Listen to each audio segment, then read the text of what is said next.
अस्सलाम वालेकुम students, my name is Faizan Siddiqui. अच्छा, एक क्वेश्चन मेरे पास व्हाट्सएप पे आया था एक स्टूडेंट का, एक न्यूमेरिकल केसी का था, उसमें शायद कुछ प्रॉब्लम्स आ रहे हैं सॉल्व करने में, तो उसको डिस्कस करना है। रिएक्शन क्वेश्चन पूरा आपके सामने दिया हुआ है कि एक एस्टरिफिकेशन रिएक्शन है और उसमें केसी की वैल्यू जो है वो आपको यहाँ पे दी हुई है 4। तो इसका सबसे पहले डाटा हम बनाते हैं और फिर उसके बाद न्यूमेरिकल स्टार्ट करेंगे कि क्वेश्चन में आपको केसी की वैल्यू जो है वो यहाँ पे गिवन की हुई है 4 और फिर कह रहे हैं calculate equilibrium concentration of ester. ये जो एस्टर आपके पास है CH3 COO C2H5, इसका इक्विलिब्रियम कंसंट्रेशन यानी इक्विलिब्रियम अमाउंट आपने फाइंड करना है। और कह रहे हैं कि when 1.6 moles of acetic acid and 2.17 mole of alcohol, तो एसिटिक एसिड और अल्कोहल के नंबर ऑफ मोल्स आपको दिए हुए कि भाई आपके पास ये इनके नंबर ऑफ मोल्स हैं। अच्छा, वॉल्यूम जो है वो क्वेश्चन में नहीं दिया हुआ, तो वॉल्यूम को 1 अज्यूम करके हम वर्किंग करेंगे। तो इसके डाटा में मेंशन कर देते हैं कि भाई number of moles of acetic acid CH3COOH is 1.66 और उसके अलावा जो आपके पास अल्कोहल है उसके नंबर ऑफ मोल्स आपको दिए हुए हैं। Number of moles of C2H5OH is 2.17। ठीक है जी।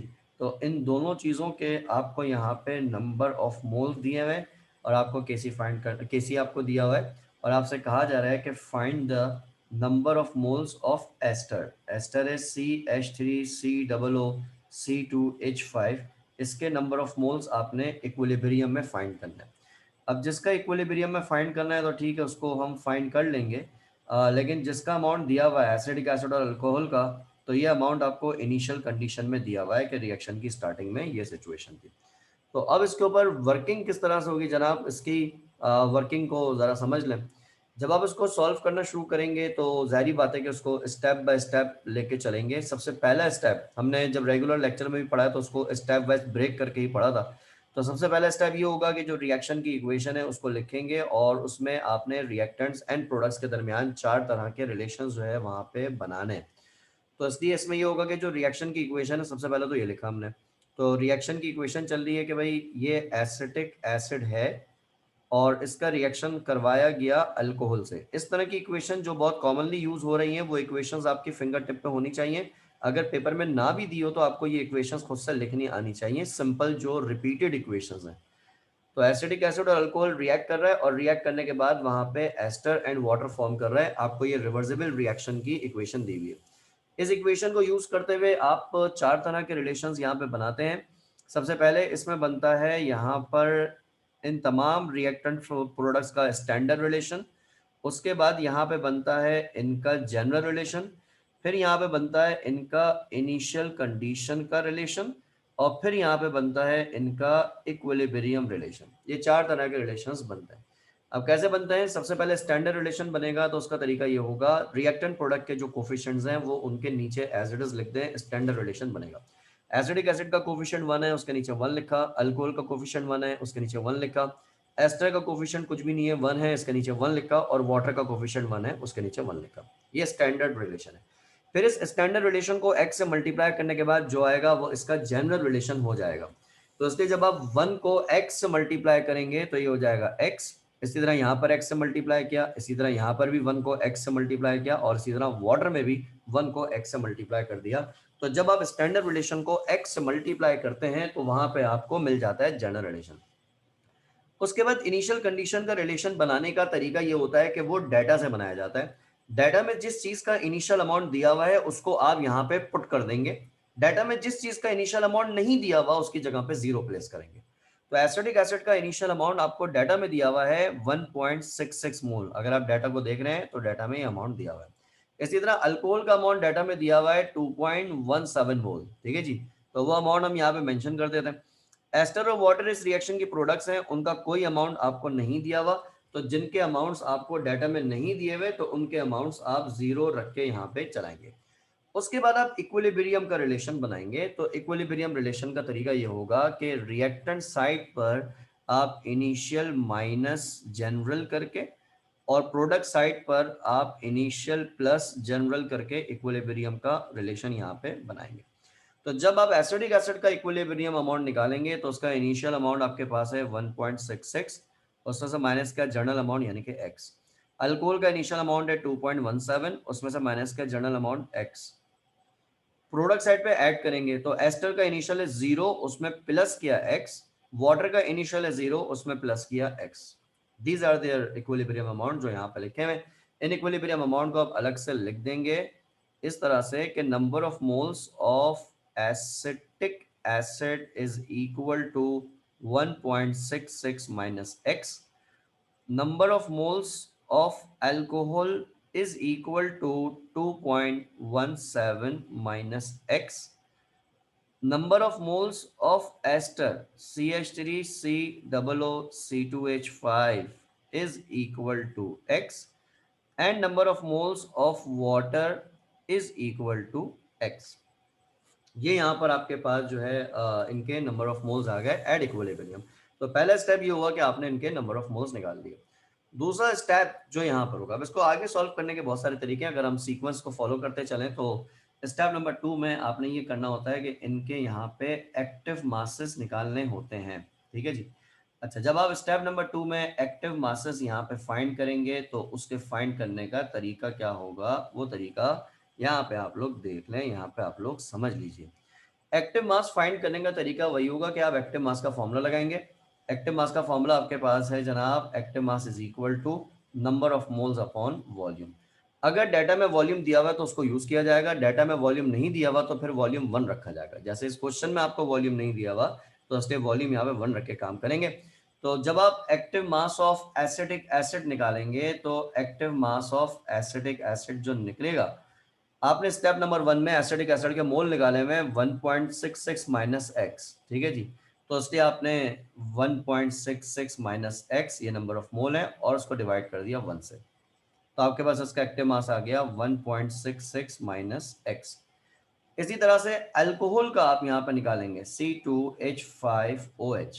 तो अल्कोहल का जो नंबर ऑफ मोल है यहाँ पर वो है इक्वेशन जो पहले स्टेप में आपने निकाली हुई है कि भाई 2.17 माइनस एक्स, या आपको इसके नंबर ऑफ मोल दिए हुए और इन नंबर ऑफ मोल्स को आप यहाँ पे डिवाइड कर दें वॉल्यूम से, तो आपके पास इसका एक्टिव मास आ गया 2.17 माइनस एक्स। फिर उसके बाद आप एस्टर का निकालेंगे। तो एस्टर का जब आप निकालेंगे CH3COOC2H5, तो एस्टर का यहाँ पर जो आपको दिया हुआ है नंबर ऑफ मोल ऊपर वाली इक्वेशन में, वो आपने निकाला हुआ है x। तो आपने x लिया और वॉल्यूम आपको है 1, तो वॉल्यूम यहाँ पे 1 करने के बाद ये आ जाएगा। उसके बाद आप वाटर का एक्टिव मास निकालेंगे। तो एक्टिव मास ऑफ वाटर इस तरह से निकलेगा कि वाटर के जो नंबर ऑफ मोल्स आपने ऊपर निकाले हुए, ये नंबर ऑफ मोल्स है यहाँ पे x, और फिर उसके बाद इसका वॉल्यूम है 1, ये इस तरह से हो जाएगा। तो ये स्टेप नंबर 2 है जिसमें आपने एक्टिव मासेस इनके फाइंड किए। उसके बाद स्टेप नंबर 3 होगा। स्टेप नंबर 3 में आप केसी एक्सप्रेशन बना के केसी की वैल्यू निकालेंगे। तो इसलिए स्टेप नंबर 3 में केसी एक्सप्रेशन बनेगा और केसी की वैल्यू जो है वो यहाँ पे इस स्टेप में निकाली जाएगी। अच्छा, अब वो काम किस तरह से होगा जनाब, उसको देख लेते हैं। केसी एक्सप्रेशन बनाने का तरीका वही था जो पुराना तरीका पढ़ते आ रहे हैं कि केसी इज इक्वल टू जो रिएक्शन की राइट साइड होगी वो आ जाएगी न्यूमरेटर में और जो लेफ्ट साइड होगी वो आएगी डिनोमिनेटर में, और कोई कोफिशिएंट है तो पावर में आ जाएगा। तो आपके पास मेन इक्वेशन ये चल रही है। तो प्रोडक्ट आपके पास है एस्टर, तो एक ब्रैकेट में आपने ये वाली प्रोडक्ट मेंशन कर दी। अच्छा, दूसरा प्रोडक्ट आपके पास है वाटर, तो दूसरे ब्रैकेट में आपने दूसरी प्रोडक्ट मेंशन कर दी। ठीक है जी। तो ये आपके पास प्रोडक्ट्स आ गई न्यूमरेटर में, और उसके बाद जो रिएक्टेंट्स है वो आ जाएंगे डिनोमिनेटर में। तो आपके पास पहला रिएक्टेंट है एसिटिक एसिड, तो आपने वो रिएक्टेंट यहाँ पे मेंशन कर दिया एसिटिक एसिड, और दूसरा रिएक्टेंट है यहाँ पे अल्कोहल, तो वो रिएक्टेंट आपने यहाँ पे मेंशन कर दिया अल्कोहल।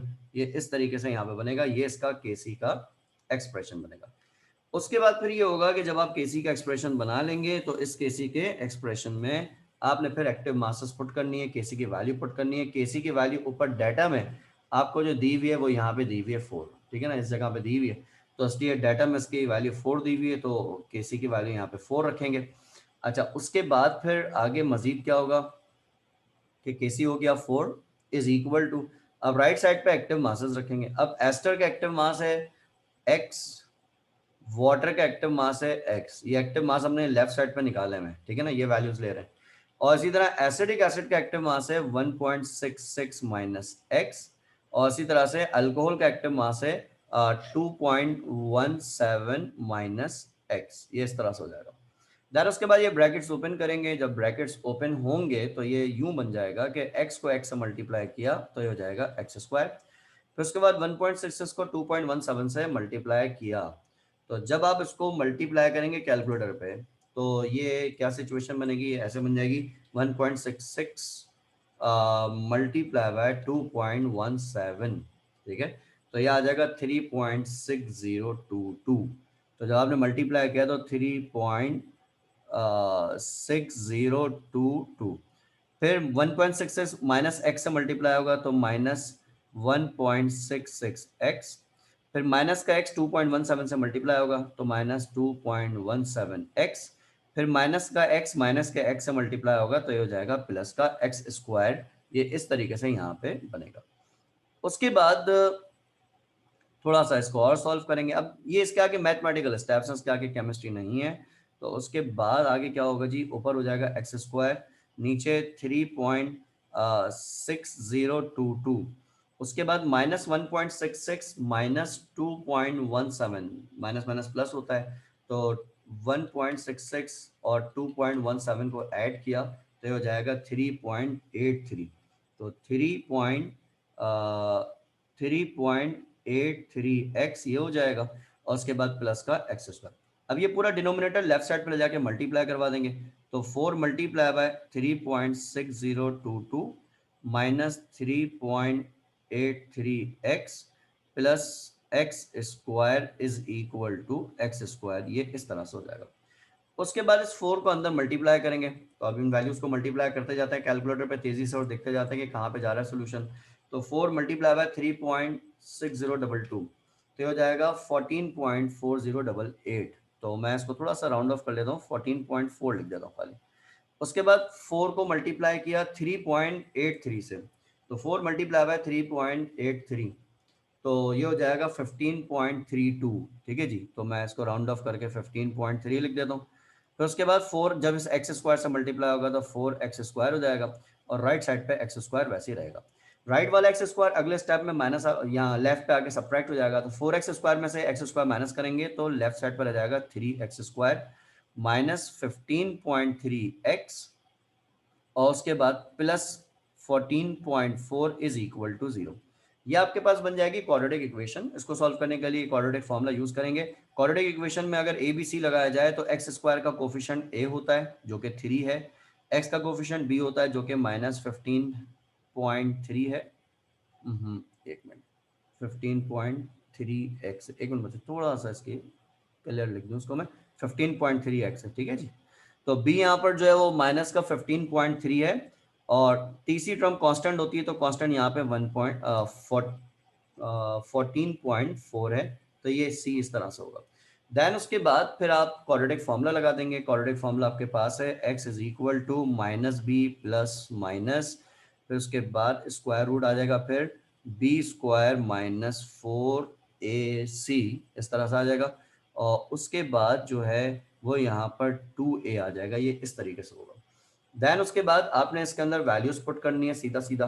तो जब आप इसमें वैल्यूज पुट करेंगे तो ये हो जाएगा x is equal to minus of minus 15.3, फिर उसके बाद plus minus square root of b square, यानी माइनस 15.3 का स्क्वायर माइनस 4a है 3, c आपके पास है 14.4, उसके बाद अपॉन में यहाँ पर आ जाएगा 2a, तो ये इस तरीके से हो जाएगा 2a, तो ये यूं बन जाएगा। देन उसके बाद आगे क्या होगा, x is equal to minus minus plus का 15.3, फिर उसके बाद plus minus square root of, अब ये कि अब साइंटिफिक कैलकुलेटर पे ज़रा जल्दी हो जाएगा, अच्छा सॉल्व हो जाएगा, तो मैं इसको ज़रा सॉल्व करने की कोशिश करता हूँ कि स्टेप बाय स्टेप सॉल्व हो जाए। तो देखिए जी इस तरह से सॉल्व होगा कि 15.3 का स्क्वायर हो जाएगा, एक मिनट, अच्छा जी, स्टैंडर्ड कैलकुलेटर, साइंटिफिक कैलकुलेटर, अच्छा जी, इसके आगे फिर ये आपके ऊपर डिपेंड करता है जी कि आगे वर्किंग कैसे करनी है। तो ये 15.3 है, इसका जो है यहाँ पे स्क्वायर हो जाएगा, ठीक है। और फिर ये इसमें से माइनस करेंगे दूसरी वैल्यू आपके पास चल रही है 4 इंटू 3 इंटू 14.4, ये इस तरह से हो जाएगा, ठीक है जी। काफ़ी बड़ा नंबर आ रहा है, एक मिनट दोबारा से कैलकुलेशन एरर चेक कर लेते हैं। आप अपने साइंटिफिक कैलकुलेटर पे कीजिएगा तो ये सही हो जाएगा, वहाँ पे ज़रा जल्दी हो जाएगा। तो 15.3 का स्क्वायर, उसमें से माइनस करना है हमने 4 इंटू 3 इंटू 14.4, ये पूरा ब्रैकेट माइनस करना है, ठीक है जी। तो जब आप उसको रख के सॉल्व करेंगे तो आपके पास इसका रिजल्ट आएगा 61.29। कैलकुलेटर, अपने कैलकुलेटर पे कैलकुलेशन एक दफ़ा चेक कर लीजिएगा। I am using a non scientific calculator, उसमें माइनर थोड़ा सा एरर हो भी सकता है, वैसे करेक्शन है, बिल्कुल करेक्टेड है, कोई मसला नहीं है। देन उसके बाद x is equal to 15.3 plus minus 61.29 आ रहा है, तो इस 61.29 का हम यहाँ पे ले लेते हैं स्क्वायर रूट। तो जब इसका स्क्वायर रूट लेंगे तो ये तकरीबन 7.8 के करीब ये वैल्यू आपके पास आएगी। तो 7.8 अपॉन 6, ये इस तरीके से जो है यहाँ पे सॉल्व हो जाएगा। उसके बाद आपको याद होगा कि इसको आइदर और करके लिखा जाता है, तो आप आइदर और करके इसको चलाएंगे कि आइदर x को एक दफ़ा पॉजिटिव वैल्यू के साथ लिखेंगे कि x is equal to 15.3 plus 7.8 divided by 6, इस तरह से लिखा जाएगा, ठीक है जी। और क्या लिखा जाएगा, x is equal to 15.3 minus 7.8 divided by 6, ये इस तरीके से जो है इसको और करके लिखा जाएगा। तो एक दफ़ा पॉजिटिव वैल्यू के साथ और एक दफ़ा नेगेटिव वैल्यू के साथ हम इसको सॉल्व करेंगे। तो क्या जाएगा 15.3 प्लस 7.8, 15.3 प्लस, ये कैलकुलेटर नहीं चल रहा भाई, 15.3, what is wrong, 15.3 plus 7.8 divide by 6, ठीक है जी। तो आपके पास यहाँ पे आइदर वाले पार्ट में x की वैल्यू आ जाएगी 3.85, तो ये हो जाएगा 3.85, ये इस तरह से हो जाएगा। और वाला जो पार्ट है, इस और वाले पार्ट में x की जो वैल्यू यहाँ पर बनेगी, जब आप माइनस करके लिखेंगे तो ये वैल्यू तकरीबन आएगी 15.3 माइनस 7.8 डिवाइडेड बाय 6, ठीक है जी। तो आपके पास x की वैल्यू यहाँ पर आ गई तकरीबन 1.25, इस तरह से आएगी। तो मैंने ये डिस्कस किया था कि जब आप सॉल्व करेंगे तो x की दो वैल्यूज आएंगी, एक वैल्यू सही होगी, एक वैल्यू गलत होगी, और सही कौन सी गलत कौन सी है। तो मैंने कहा था कि अगर दोनों वैल्यू पॉजिटिव है तो छोटी वाली वैल्यू सही होती है, तो इसलिए 1.25 वाली जो वैल्यू है ये यहाँ पर इसकी करेक्ट वैल्यू है। तो हमने लिख दिया कि भाई this is the correct value of x। उसके बाद आखिरी स्टेप यहाँ पर होगा step number 4। Step number 4 is just a formality. तो स्टेप नंबर 4 में आपने जिस चीज़ के कॉन्सेंट्रेशन फाइंड करने को बोली थी उसकी इक्वेशन में आप यहाँ पे पुट कर देंगे। तो इसलिए स्टेप नंबर 4 में क्या होगा जी, अगर आप डाटा पे वापस जाएं तो डाटा में उन्होंने ये चीज़ मेंशन की हुई थी कि भाई find the number of moles of ester at equilibrium. अगर आप डाटा एक नज़र चेक करें तो डाटा में उन्होंने कहा था कि भाई आप एस्टर के इक्विलिब्रियम में नंबर ऑफ मोल्स फाइंड करेंगे, ये चीज़ उन्होंने डाटा में कही थी। एस्टर के नंबर ऑफ मोल्स इक्विलिब्रियम में हम निकाल चुके हैं स्टेप नंबर 1 में, देखें ये इक्वेशन नंबर 3 में निकला हुआ है कि एस्टर के नंबर ऑफ मोल्स एक्स के बराबर है। तो आपने बेसिकली आखिरी स्टेप में जस्ट ये फॉर्मेलिटी यहाँ पे पूरी करनी है, और ये फॉर्मेलिटी किस तरह से पूरी होगी, हम इसका टाइटल दे देते हैं कि number of moles of required substance, ये इसका टाइटल दे देते हैं, ठीक है जी। अच्छा, अब ये काम करना किस तरीके से, ये काम सिंपल इस तरीके से होगा कि भाई number of moles, since according to equation number 3 the number of moles of ester CH3COO C2H5, number of moles of ester is equal to x, और आपने x की वैल्यू निकाली हुई है 1.25। तो number of moles of ester is equal to x की value जो ये निकाली हुई है 1.25, ये वैल्यू आपने यहाँ में पुट कर दी। इसको पुट करने के बाद आपके पास इसका एक फाइनल आंसर आ जाएगा, ये इसका आंसर हो जाएगा। तो बच्चों एक केसी का न्यूमेरिकल है और ये 4 मार्क्स में आता है, कभी 5 मार्क्स में आता है, बड़ा न्यूमेरिकल है। ऑब्वियसली वीडियो भी इसी वजह से काफ़ी लंबी हो गई है, तो उसको आप लोग देख लीजिएगा। आई होप कि इसमें कॉन्सेप्ट आपके कुछ हद तक क्लियर हो जाएंगे। थैंक यू सो मच बच्चों, टेक केयर, खुदा हाफिज़।